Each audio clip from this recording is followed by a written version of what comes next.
I'm going to tell you why New World needs to be pay to win or the game will die. Welcome back to Godroll Games. My name is Jay and thank you for coming back to the channel after this hiatus. There will be a video explaining where I'm at with Lost Ark and why I'm not playing anymore, but I appreciate you being here and let's get stuck into today's video. So I know what you may be thinking, solid clickbait bro, but no. I genuinely believe that if New World doesn't embrace what we all refer to as pay to win, then its future is likely in a lot of trouble and, dare I say it, doomed. Before we dive into my reasoning, let's talk about pay to win on the whole and the background of the game so far, but make sure you stick around because I really want to share my opinion with you guys and see if I'm completely off track or if you guys are on the same run as me. Pay to win is a very hot topic in the MMO community, and understandably, a key point when talking about pay to win that's worth observing is that everyone's own interpretation as what's classed as pay to win is different, or other people will see what could be classed as pay for convenience or just okay. Everyone's different and that's fine. I would say I'm in the minority and I sit very relaxed, and what a lot of people may class as pay to win, I probably don't. New World have been very vocal and open in the past about this game that it will not be pay to win, and that coupled with the fact that this MMO has a box price and no monthly sub business model is certainly one of the USPs, and I'd imagine what drew a lot of people to the game. Now, currently on the PTR and coming to the game at the end of the month is Season 1 of New World Fellowship and Fire. Now the artwork is beautiful, I'm sure it will be on screen now, and this is a feature you're going to see in a lot of games. They are bringing to New World a season pass. You will have seen this in things like Fortnite, for example. For those of you who haven't seen these before, this is a reward track of sorts, 100 levels to work towards, completing various challenges and various tasks to level up and gain rewards every step of the way.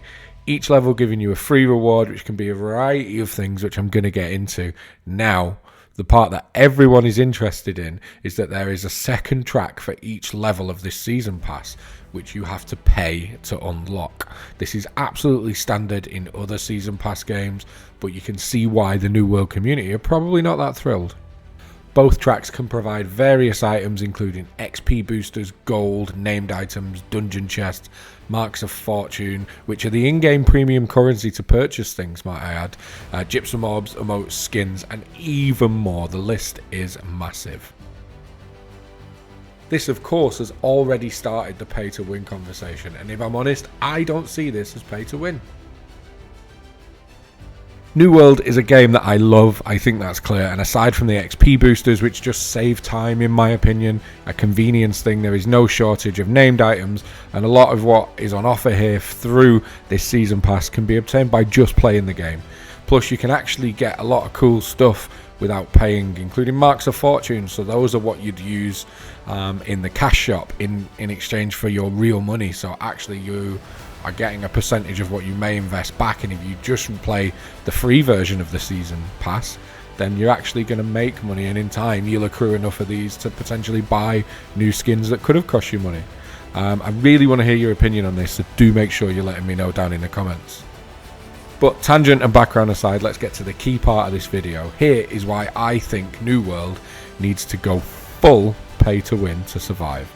The game has been widely labelled as dying, bunny ears multiple times, dead servers, causing lots of patches, merging of servers, reported player numbers have been all hot topics within the last 12 months.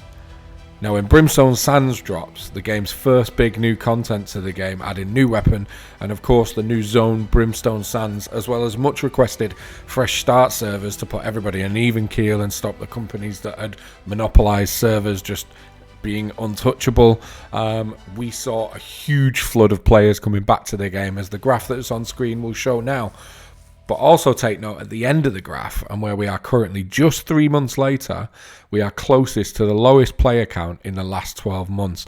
Now that tells me that players are coming back for the new content and then leaving again, which is fine and all part of an MMO. This is fine and normal to a degree, but if we had more endgame activities like raiding, or even if it was a monthly sub game, then that probably would help retain and bring more people back and keep them. We also can't expect new content every month or two to keep that player number line on the graph on an upward curve and keeping those player numbers healthy.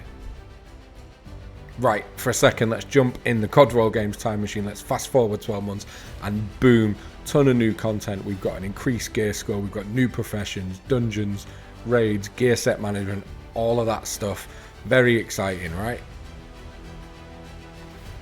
But the problem here is, and the point of this video, this content will be the new end game and level gated at the highest level. We're currently at gear score 625 and level 50, but I'd imagine by the time we see more big content, I think it's been confirmed, this is going to push further. This does not attract new players, and it's also unlikely it will draw enough people in willing to play through all the current content to get that copium hit from the new stuff they've seen that actually made them try this game and purchase this game.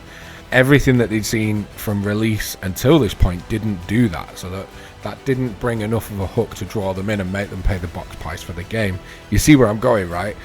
There will need to be a way for new people to accelerate to the newest and highest level content, or they likely won't invest in the game because they probably already would have.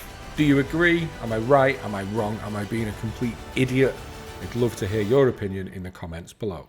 Let's have a look at two titans of the MMO genre, World of Warcraft and Final Fantasy XIV, both of which give you the ability to skip to max level. Final Fantasy is the one I have most experience with, and I know that a huge portion of this community just want to raid and not necessarily Final Fantasy fans, and I've bought an MSQ skip to get to the content they want to play. Even further, you can level up your jobs or the equivalent of your weapons, I suppose, in New World by using a skip as well, and it is absolutely a fundamental part of Final Fantasy XIV. I didn't use it, but a ton of people did.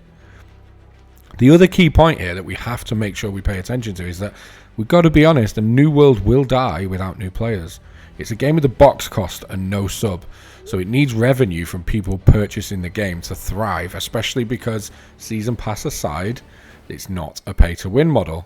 Us existing players popping back on for a week to smash the new content will not sustain the game. It does have a cosmetic cash shop and now the season pass, but I don't think this is enough. It's reassuring knowing we've got Daddy Bezos and Amazon behind this project with giga money, but at the same time, they're also a business powerhouse who are going to want to see profit, or it becomes a bad investment, and eventually they're probably going to cut New World loose. Just to stress at this point, guys, I love New World. I log in every day. I'm not trying to bash the game in any way, but more vocalize my opinion and see if you guys share the same point of view. If not, would love to hear it otherwise. I've been stewing on this since we've seen the season pass come out.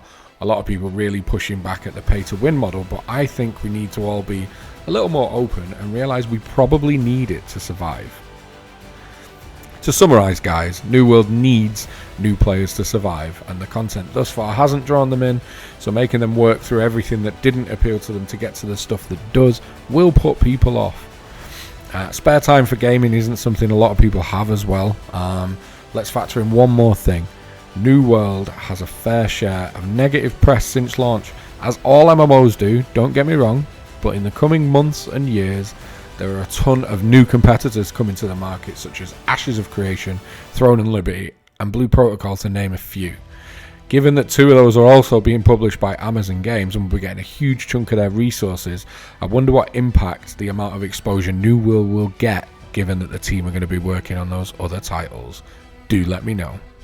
There we have it, guys. That is my opinion. Yet again, I would love to know your opinions down below. Do you agree? Am I wrong? Am I right? What's your thoughts on this? Am I missing something massive? Because that's a pretty big possibility.